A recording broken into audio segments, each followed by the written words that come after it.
All right, guys, happy Hexter 3. This week, in order to get us into our nice week off, we are going to jump into some linear equations and looking at how we can use equations, tables, and graphs to budget with our real-world money spending that we do all the time. So I'm going to do about 2 or 3 examples so you guys really understand the math.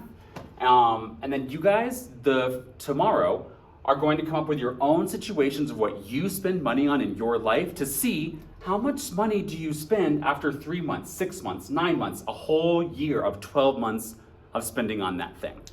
So the first thing you're going to see on your worksheet you have in front of you, and please make sure you're following along under the one that says class example. Almost the whole front page should say class example. So you have space for the 2 or 3 I'm going to try to run through. Up here in the situation, guys, you need to come up with what are you spending money on? And our goal is to try to figure out how much are you spending on that thing in 1 month. So sometimes it might help you to think of like, maybe how much do you spend on hot Cheetos or Takis in 1 week? And if you can figure out how much you spend in a week, if we multiply that by 4, then we're gonna get a nice monthly cost. But our goal is that we want how much do you spend per month.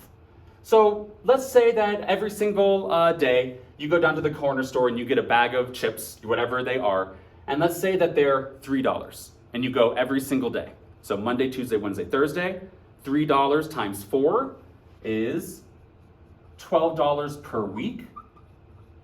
Sometimes it's easier to think of the per week, and then we can go into the per month. I can multiply that by 4. And now I have how much I spend per month.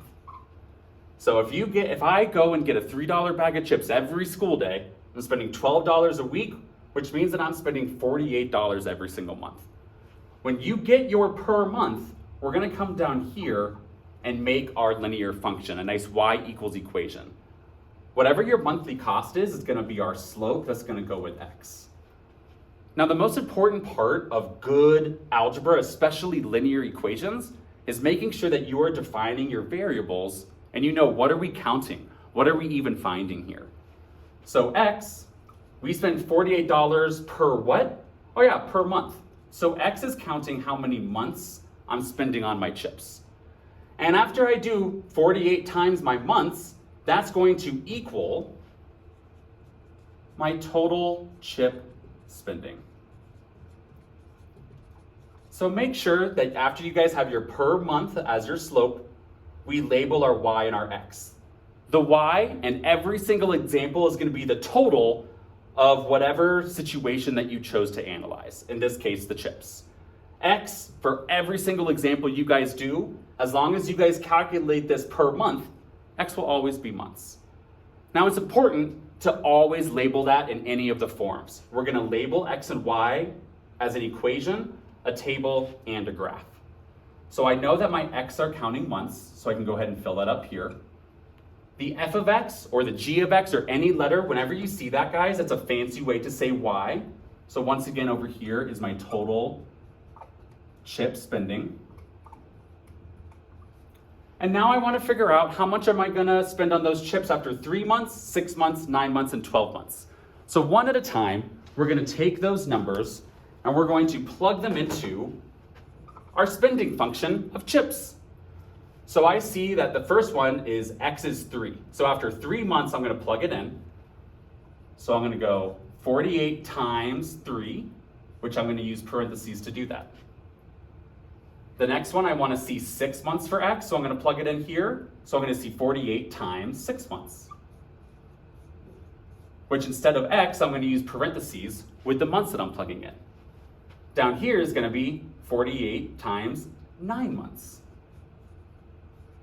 Oops. And down here is going to be 48 times 12 months. Obviously, I'm running out of space a little bit, but that's okay. Now, I'm going to use my calculator to get these nice answers for me. So after 3 months, I'm going to have spent $144 on chips. 48 times 6 is going to be 288. 48 times 9 is 432. And And after a whole year of spending 48 times 12, I will have spent $576 on just chips alone in that year, which is a lot. Now, we need to make sure that the slope in our table matches the slope in your equation, okay? In order to do that, which I know that you guys have learned this at some point in the last couple hexters, whenever we want the slope, that's always going to be the change in y over the change in x. And whenever we say change, that's just a fancy way to say difference. So I want to know from here to here, what was the change in my spending? From here to here, what was my change in time, in months? Now, anytime that we want to know what change is, we can always use subtraction. Whenever we want to know how something changed in math, we're just going to subtract. So if I want to know what was the change from $144 to $288, I'm going to subtract those two numbers together. 288 minus 144 was actually $144. Over here, once again, what's the change? Whenever I want change, I can subtract the two numbers to get it. 6 minus 3 is 3. Now to actually find slope is the change in y over your change in x. So right here, I'm going to write 144 over 3. And a fraction is just a fancy way to say division. So I'm going to divide that on my calculator just to check that it came out to, oh my God, the same slope that you had in your equation. Even though we were going up by 3 months, if we do our change of y over change in x, it should match, okay? Now the last thing you're going to do is we're going to graph this over time. And you already have all of the points that you need right here in your table. But just like we labeled our equation and our table, we need to label the graph. X is months, Our x-axis is our left to right down here. So this is going to be months. Y is spending. Our up and down axis is going to be y. Our total chip spending. And now we can plot the points. Whenever we plot the points, we start with x. So I'm going to go over 1, 2, 3 months. Oh, and look here. I don't have any numbers on the y. To easily graph today, you're going to go use whatever numbers you got in your table, and that's going to be what we label the side. So I'm going to grab that 144 here. I'm going to grab this 288. I'm going to grab the 432. Then I'll grab that 576. And now we can start plotting. We always start with x, then y. So I'm going to go over where x is 3 months and go up to the 144 line. And I'm going to label that point, x, comma, y.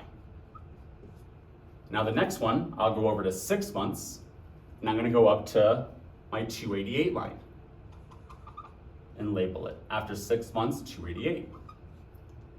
And now I'm going to go over where x is 9 months and go up to where it's 432. And make sure, guys, your paper should look just like mine. Make sure you guys are following along so you guys have a nice exemplar. Then after 12 months, we're going to go up to our final line of 576. And it should look something like this. And now the final, we're going to connect all the dots. And voila!